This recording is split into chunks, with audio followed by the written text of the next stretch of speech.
Hey guys, what's up? It's me, Ida. Welcome back to my channel. Today my video is going to be all about how and why my hair texture changed. So I want to start off by saying that I noticed my hair texture change in the last year or so, but it was like a gradual change, but it was more drastic in the last, I would say, 6 months or so. So to give you guys a bit of information about my hair naturally is medium to coarse texture. But in the perimeters of my hair, like the front and the edges, it's usually like fine to medium texture. So it's a bit softer than the rest of my hair. The rest of my hair was coarse in texture. So now my hair is about like medium to fine texture throughout my hair and extremely fine throughout my edges. So my hair just kept getting softer and softer and softer. So at first I thought it was just, moisture overload, and that's what made my hair soft, which is one of the culprits, but the main thing is solar radiation. So I'm gonna go ahead and explain that in more detail with you guys. So during my research, I came across heliobiology, which is a new branch of science that deals with the influences on human health caused by solar activity and investigates the possible mechanisms to explain the reported associations. So basically it's saying here, in the last decades, many researchers have considered geomagnetic storms, cosmic rays, and solar flares to be hazardous to human health. And so basically what I found out during my research is that these solar flares that are increased highly, especially over the last few years, they actually can have an impact on the protein, and you can actually lose proteins in your hair, making your hair strands much more finer and weaker and more prone to damage, right? And so if my hair already on the sides and the front, they were already naturally more fine in texture, this radiation from the solar flares can make it even more finer in texture because it's depleting the protein in it. And so if I'm not adding enough protein in my hair, then you can definitely have weaker strands.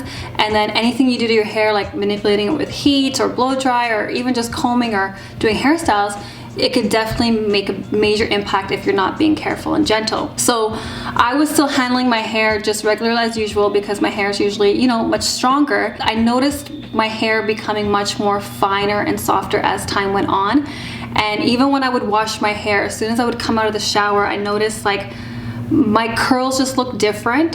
They kind of got a little bit more loose, but this time I still had like a pretty strong curl pattern. It was a bit more different than usual. I also noticed like when my hair was wet, I would actually see parts of my scalp in areas that I never saw my scalp when my hair was wet. I thought initially I was losing a lot of hair, but I know I was losing some. I think like a lot of people have been experiencing hair loss, especially around the edges recently, and I think it's honestly because of the solar radiation that's happening right now.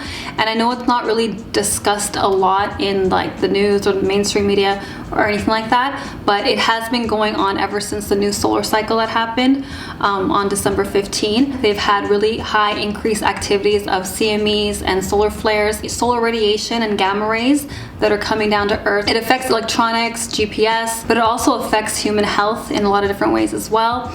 And yeah, it has effects on our hair.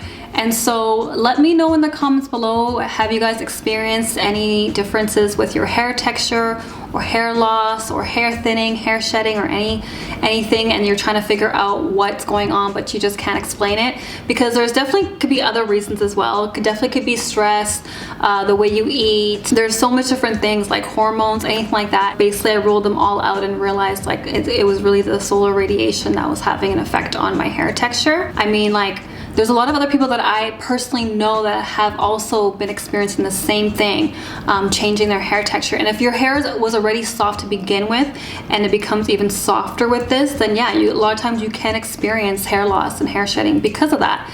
Because when your hair ends up becoming weaker with the strands because it becomes really thin, then it's definitely more prone to hair breakage and hair damage. So my suggestions would be to just be more gentle with your hair. That's what I've been doing. I've been just taking my time every time it comes to moisturizing and styling my hair. And the other suggestion is to add protein into your hair. So for me, I did have to add more protein. So now every time I deep condition my hair, I add in fenugreek paste. Yeah, so back then I used to only be able to use like a little teeny bit of fenugreek paste, like 1 to 2 tablespoons.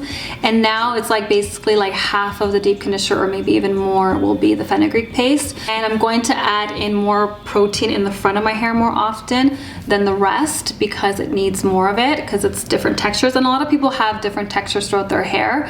A lot of times you don't just have the one, so you do have to treat your hair accordingly if you want to make sure to maintain a proper protein moisture balance. And yeah, the clove spray, I make sure to spray it on my scalp. I try to do it like 3 to 4 times a week now, and then I try my best to massage my scalp, and I try to be as consistent as possible. My hair has been growing back really nicely. Like, I basically got my edges back, which I'm very, very happy about.